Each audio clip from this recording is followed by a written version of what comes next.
Aquí nos hablan sobre las diferencias entre el computador y el servidor en el tema de hoy. Acá podemos ver en esta diapositiva cuáles son las diferencias que existen entre el computador y el servidor.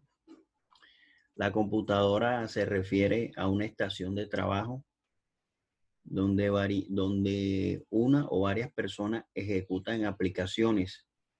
Sin embargo, un servidor es una máquina que provee servicios a varias computadoras. Dichos servicios pueden ser almacenados con control de seguridad y acceso. El servidor de base de datos, ya. Entonces, podemos decir que el computador se refiere a una estación de trabajo, mientras que el servidor es una máquina que provee servicios a varias computadoras, ¿ya? Entonces, ahí podemos ver algunas características y algunas diferencias del uno con el otro.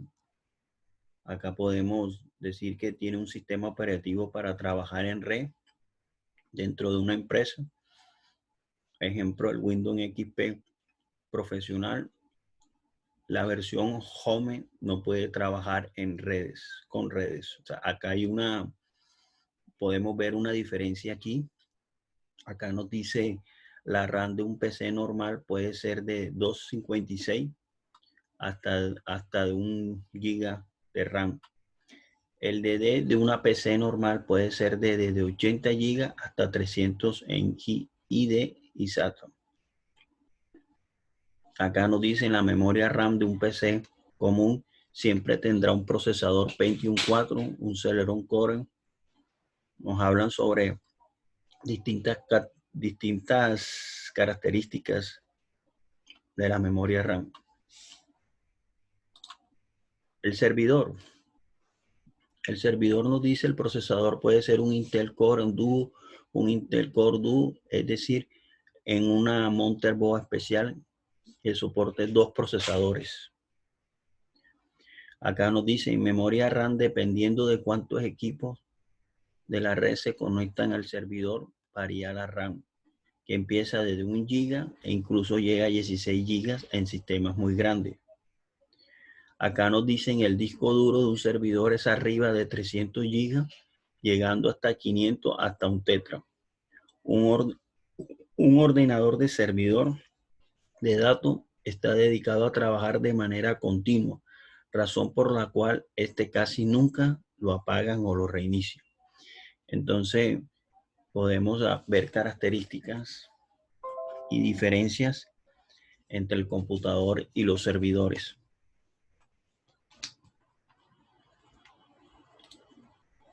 Acá nos dicen que es un terminal. ¿Ya? Se define como terminal, aunque es conocido como el nombre de consola, a todo dispositivo electrónico llamado hardware de un ordenador y que tiene la función básica de ingresar o mostrar los datos que se encuentran de una computadora o en un determinado sistema de computación. Esto es más que todo, pueden mirar en esta diapositiva lo que es el concepto de que es una terminal.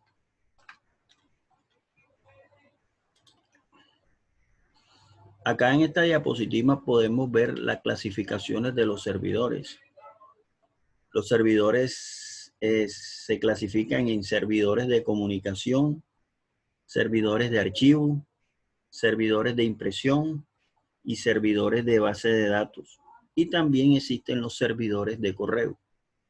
Aquí podemos ver un servidor de comunicación. En este diagrama nos explican las características, las funciones y las operaciones que realiza este servidor de comunicación. ¿Cuál es la función del servidor de comunicación? Es una combinación del hardware y el software que permite el acceso remoto a las herramientas o información que generalmente en una red de dispositivos también son llamados servidores de acceso remoto. Entre ellos son los sitios web y los servicios de correo. Entonces, los sitios web y los correos email son servidores de comunicación.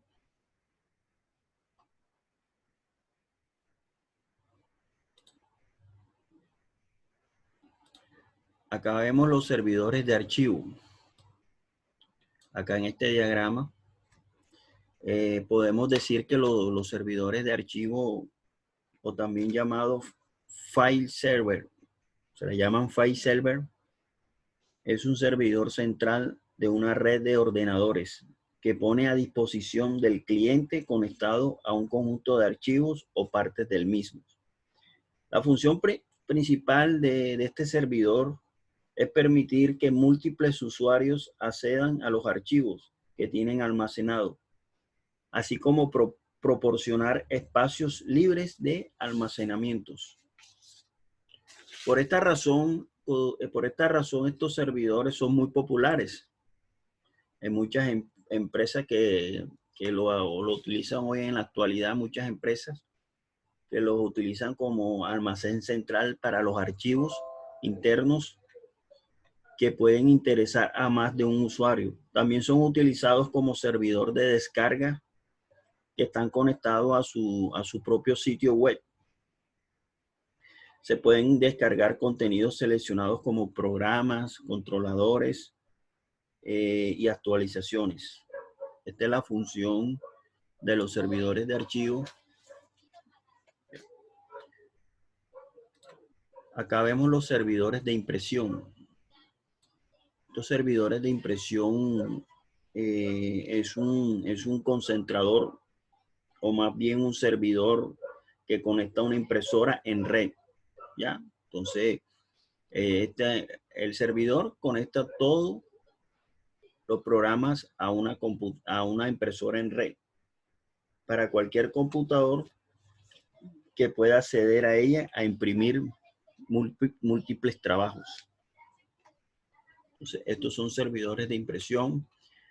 Acá vemos la estación, que es la computadora. Acá vemos el servidor de impresión y acá vemos lo que es la impresora. Ya reedicionan todo esto para que de una busque el resultado a la impresora. Acá vemos los servidores de base de datos, también conocidos como database server. Se le llaman database server. Es un tipo de software de servidor que permite que la organización de la información mediante el uso de tablas, se usan en las tablas, se usan en los índices y registros. La base de datos que sirve para gestionar y administrar inmensas cantidades de información. Como sucede en casos de empresas, como podemos decir, en instituciones, utilizan este servidor de base de datos, en universidades, ¿ya? También los utilizan en bancos, también utilizan el Servir Data, que almacenan datos de usuarios. Y clientes como direcciones, teléfonos, email, ingresos, egresos y calificaciones, etc. Entonces, esta es la función del servidor de datos, quiénes son los entes que lo utilizan y cuáles son los clientes. Acá vemos los servidores de correo. Los servidores de correo es el encargado de enviar y recibir mensajes de correos electrónicos, entre ellos los hosts, los usuarios o los servidores. Entre sus funciones también podemos decir que se incluye el proceso de mensaje, se incluyen el procesado de mensajes, del filtrado, de almacenamientos, de envíos y de recepción y de reenvíos de correos electrónicos. ¿Ya? Esta es la función que cumplen los servidores de correo. Ahora nos vamos a lo que es la red LAN. Vemos acá la red LAN, que nos hablan sobre la red LAN, que se basa en lo que es la red LAN. ¿Ya? Acá vemos cliente, servidor, ya que vemos una red de área local llamada LAN. ¿Ya? La red LAN se basa en la conexión de varios dispositivos pequeños llamados nodos para poder acceder a los datos y recursos que tienen esos dispositivos entre sí. Se pueden controlar los datos de impresión, se pueden controlar los datos de discos duros y los discos de almacenamiento externos que se sitúen de manera remota. Esto es lo que es una red LAN. Acá vemos los diagramas. Acá vemos la velocidad, una red local, ¿ya? Y puede contener o incluso hasta miles de usuarios. Acá nos hablan sobre la red MAN. Consiste en computadoras de comportamiento de recursos entre sí en áreas de cobertura de mayor tamaño que una LAN, pero menor que una WAN. Funciona de forma muy parecida a una red local, pero cumple unos estándares tecnológicos muy diferentes. Generalmente usa un bus doble de ida y vuelta con fibra óptica para interconectar las diferentes LAN a la red. También se consiguen redes MAN usando pares de cobres o microondas. Esta red MAN también ofrece servicios de multimedias y también los servicios de videovigilancias. ¿Ya? Entonces acá podemos apreciar en esta diapositiva las funciones y las características de la red MAN. Acá nos hablan sobre una área de red personal.